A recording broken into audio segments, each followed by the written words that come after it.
awesome songs. You may know them, you may not. It really doesn't matter at this stage. There's no theme this week. It's just a smorgasbord of music, a absolute mix of musical bliss. So let's get started. And if you've heard of some of these before, suggest to the nation in the comments below songs that are perhaps like it, or songs that you think maybe they have not heard of. So let's get started with number 10. The first track that we talk about today is Antimatter with their song Everything You Know Is Wrong. This is off of an album entitled Lights Out from the first portion of the 2000s. And Antimatter take a very minimalistic approach to their musical sound. It's kind of what I would resemble to the later Anathema material, only with that musicality even stripped down even further. So it really explores atmospheric minimalism at its finest and really showcases great use of the instruments to really portray a story. This one is very, it sounds a little bit more conventional than some of the other works on the album. Not spacey, not as airy, but it definitely has a great feeling to it. Gotta love that chorus. Sorry to confuse you, but everything you know is wrong. Number 9, we have End Forsaken with All for Nothing. This was off of the Forever Endeavor, which was from the middle portion of the 2000s. This is a melodic death metal band that I believe is no longer a band, no longer with us. They were on Life Force Records. And this was an 8-minute long finals track off of that album, and just really blew me away the first time I ever heard it. These were a group that was on my radar for a while whenever they were active, and then I kind of just lost sight of them. And I remember hearing this track, and it was an absolute highlight. It's melodic death metal that really showcases a little bit more oomph and girth than what you hear from say, I don't know, Dark Tranquillity or In Flames. Definitely has a little bit more of a lean toward bands of the variety of like a Pharmakon, or maybe there's even a little bit of an Opeth influence in there, whatever you may call it. But this is just a great song from a great band that's unfortunately not with us anymore. Definitely check this one out and remember who they are. Remember their name. Number 8, we have Bellecour, and the song is The Desolation of Ares from the album The Frail Tide from 2007. I believe we've talked about these guys before on the channel, but man, oh man, their whole entire discography just has so many great gems about it, and it's certainly one that needs to be explored by a lot more people. A lot of people will consider these guys melodic death metal, but at the same time, there is a portion that's in there, but I like the death metal approach that sort of reminds me a bit of Insomnium a little bit at places.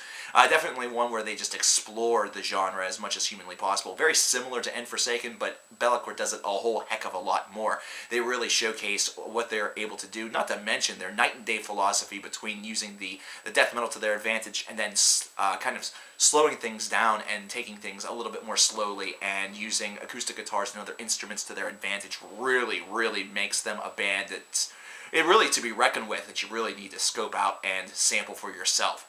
Number 7, and probably the song most of you will know, is High on Fire with their track King of Days from Die Vermis Mysterious from a couple of years ago. And this is really in honor of the passing 420 holiday that just passed this past Monday. That's a lot of past, so if you're viewing this in the future, this is from the past, and I might be speaking in the past tense, who knows. But this is a great track that always reminded me of the days in which I did a little bit of recreational activity of the druggery variety, and this is a track that always just seemed like a very fitting backdrop for that. I really enjoyed the way in which I felt whenever I was listening to this track. It just has great crushing riffs, great repetition, very hypnotic track, not to mention the outro and the soloing that you get at the end of this track is one of a kind. It's absolutely phenomenal. Tremendous use of atmosphere, tremendous use of the style of stoner metal, and it's just, they're just a great band. This is a band that if you haven't heard of them, you need to check them out immediately. Number 6, we have Ephrat with The Sum of Damage Done. This is off an album called No One's Words from 2008. These guys are from Israel and were definitely a truly unique progressive project. And this song right here, in fact, features Daniel Gillendow from Pain of Salvation. And we're going to actually talk about another song that he was featured on in number 5. So we're going to speak about that. We have Axamentia with Threnody for an Endling. I love work that Daniel has been able to do with other bands, and it's not simply because he takes their sound and kind of molds it a little bit toward the Pain of Salvation sound. They give it that real progressive approach that they have, but it's the fact that his voice can easily go with any style of music, any style of metal that you could really throw at him, considering Axamentia is traditionally a little bit more leaning toward the progressive black metal variety, and then Ephrat is a more traditional progressive metal band, and both of these tracks work beautifully, and both styles are embraced beautifully.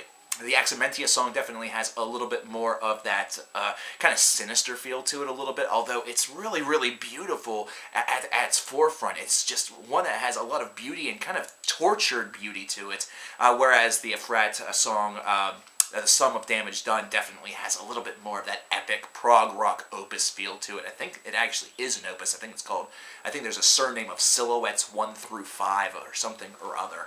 However, for all intents and purposes, if you see Daniel's name next to anything, scope it out. He's a phenomenal vocalist, and Pain of Salvation's a phenomenal band. Number 4, and this is a callback to 2011, and on into the eternal nether of forgotten and stricken souls. I still stumble all over that title by the band Sanhedrin. These guys were a UK-based product that were really starting to get some stride, really starting to get a lot of attention whenever they really couldn't progress any further as a band. I really hope that this is something that changes in the future. This is off of the EP of the same name. It's one of those lengthy style songs that really showcases death metal at its finest. And this is a track that, whenever it came out, you could definitely draw a lot of comparisons to the Autotheist movement from the Faceless, and that's a great comparison point, considering both of those tracks are able to use multi-part songs in order to tell a phenomenal story.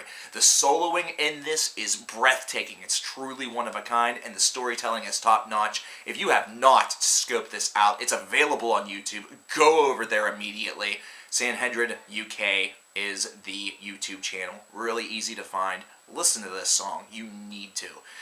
Number 3, we're going to get into a completely different style of music. I told you this was a smorgasbord. We have UFO Phenomenon from Scooter. Scooter is a German happy hardcore or trans techno project. Really all depends on which track that you listen to. This one definitely has a little bit more of a hypnosis to it. It has a little bit more of a trance element to it. Really, really love what these guys do, just simply because I do have a bit of a love of techno music, especially of the trance variety, especially of the happy hardcore variety. There's just a lot of uniqueness out there, and if you consider other groups that are not necessarily destined to that style, such as the Chemical Brothers or the Crystal Method, then you really have a great allotment of just fantastic music. The Prodigy is another great example of this, but Scooter has not really gotten any traction outside of the States. None of his stuff is available in the United States. You have to order it directly from Germany, but goddamn is it worth it. This stuff is really, really cool. It's off of the album, The Great Oral Orgasm, I believe it is called, and it's just a phenomenal piece of work. Really love this guy.